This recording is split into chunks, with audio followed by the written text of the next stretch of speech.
Вестите на Сител.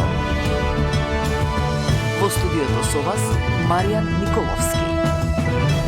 Вечерни вести во 9. Добро вечер. Највисокото раководство на БЕСА вечерва во Тетово го преиспитува и учеството во власта, носи и други одлуки.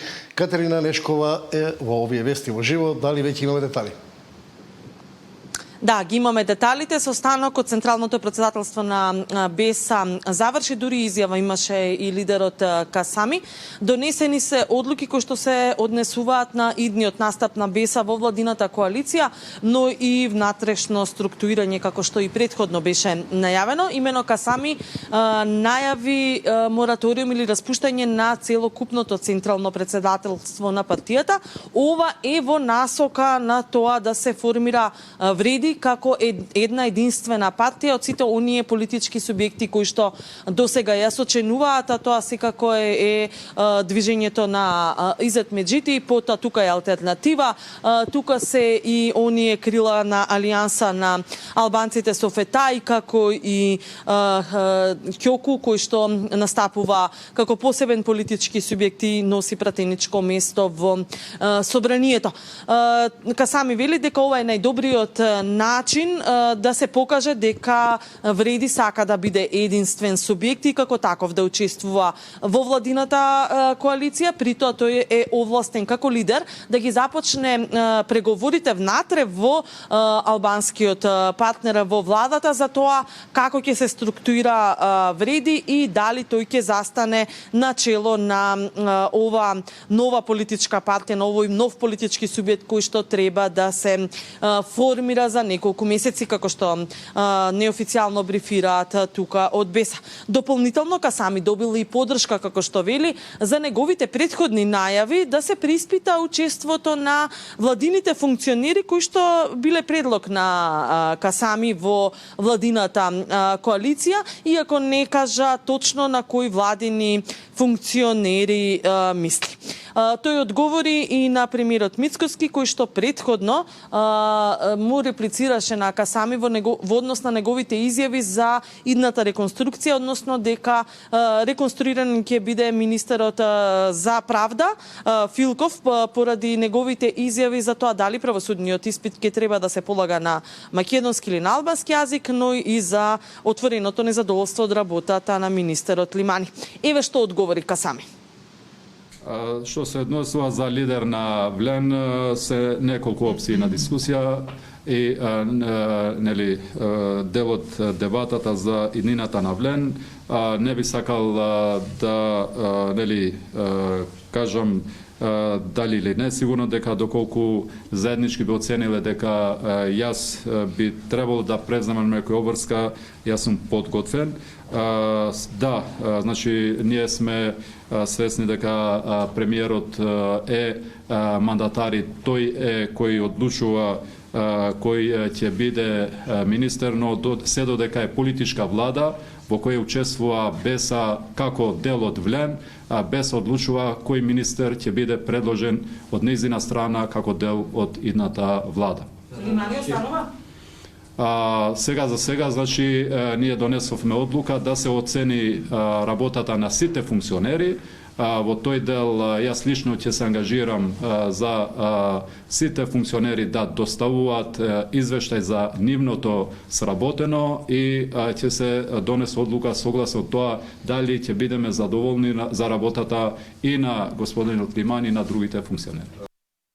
Така, очигледно дека станува збор за Лимани, има доста забелешки од БЕСА за неговото функционирање во владата. Има ли тој став на тие обвинувања? Маријан вечерва после состанокот Лимани не даде изјава, но имаме изјавата која што ја даде пред самото Централно председателство, вели дека неговата работа треба да ја оценат само граѓаните. Еве оваа изјава. Работата која су го извршил за овие 6-17 месеци, вработувањата си и ред други работи и проекти кои се направени во полза на народот и на нашата држава. Тоа ќе одлучи. Да, ја слушнавме изјавата на Лимани. Централното претседателство на БЕСА заврши во наредните неколку дена. Ќе треба да се очекува да се види дали ваквиот потек на БЕСА да се распушти Централното претседателство и главниот извршен орган на партијата во насока на создавање на еден политички субјект вреди, ќе го следат и останатите партнери во оваа коалиција, но ќе треба да се следи и односот на Лимани со Касами, дали тој ќе напушти БЕСА и самостојно ќе настапува во овие преговори во вреди, но и во владината коалиција. Благодарам Катерина Нишкова од Централното претседателство на БЕСА. А односите во владината коалиција се комплицира по вчерашната изјава на Касами дека министрите Филков и Лимани треба да бидат сменети. Денеска премиерот порача дека тој е тој кој ја составува владата. Премиерот Мицкоски му даде до знаење на коалициониот партнер Билал Касами дека тој е единствениот кој ќе одлучи кој ќе си оди, а кој ќе остане во реконструираната влада. Реакцијата на Мицкоски следи, откако Касами во телевизиско интервју најави дека министерот за правда ќе биде еден од првите кој ќе биде сменет при реконструкцијата, но и дека размислува да го повлечат и министерот Лимани, кој му е сопартиец во БЕСА. Мицкоски е задоволен од работата на Лимани. За смената на Филков пак не сакаше да коментира, но вели дека само тој може да одлучи кој ќе биде дел од неговиот владин кабинет. Каже дека министерот за правда Игор Филков може да биде опфатен со реконструкцијата на влада. Дали ова е можно? Па не знам, тоа можеби треба да го прашате господин Билал Касами. Јас сум задоволен со работењето на господинот Фатмир Лимани. И мислам дека е додадена вредност во Министерството за социјална политика, демографија и млади. Јас сум мандатар на владата и јас се составам владата. Ако некој тоа го заборавил, еве да го потсетам. Министерот за правда со слична порека до Касами. Кога тој ќе биде мандатар, тогаш тој ќе може да го смени од функцијата.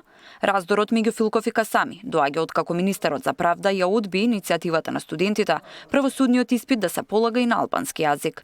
Според Касами, Филков неуспехот од министерското работење се обидува да го прикрие со меѓуетнички теми. Филков е дециден, во моментов законот за полагање на правосуден испит нема да се менува. Видете, која ќе биде Билал Касами премиер, тогаш веројатно он ќе кажува кој ќе биде министер, а кој не. А до тогаш владењето на правото, односно почитувањето на уставот и законите ќе важат за сите. Дали според вас може да се промени законот, како што каже премиерот? Во моментов таква можност нема. Остануваме отворени за дискусија.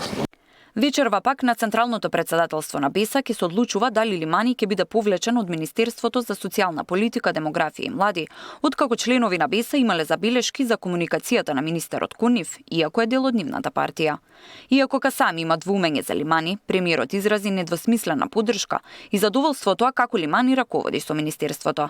Вечерва Централното собрание на БЕСА ќе треба да покаже кој став ќе го заземе партијата, а најавите се дека ќе се разговара за ефикасноста на нивните кадри во владата и како ќе се позиционираат.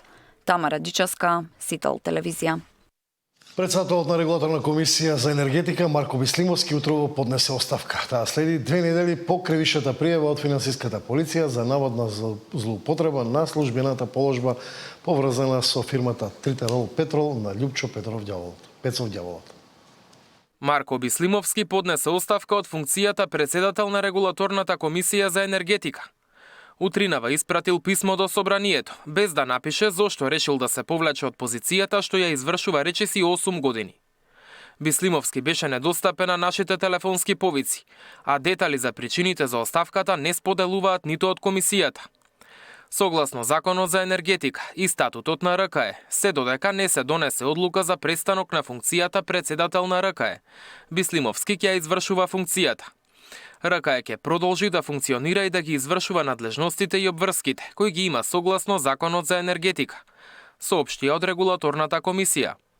Според законот, владата во рок од 60 дена од донесувањето на одлука за престанок на функцијата му доставува предлог на собранието за именување на нов председател на регулаторната комисија за енергетика. Оставката доаѓа откако пред 2 недели финансиската полиција поднесе кривична пријава против Бислимовски. Го сомнича дека ја злоупотребил функцијата и спречил навремено да ја биде одземена лиценцата на компанија за трговија со нафта на Љупчо Пецов Ѓаволот, иако фирмата не ги исполнувала условите за работа.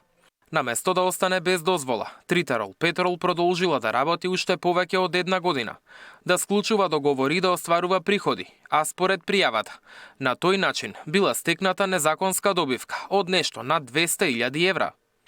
Бислимовски тогаш ги отфрли обвинувањата и рече дека ќе соработува со институциите, за да докаже дека немало прекршување на законот.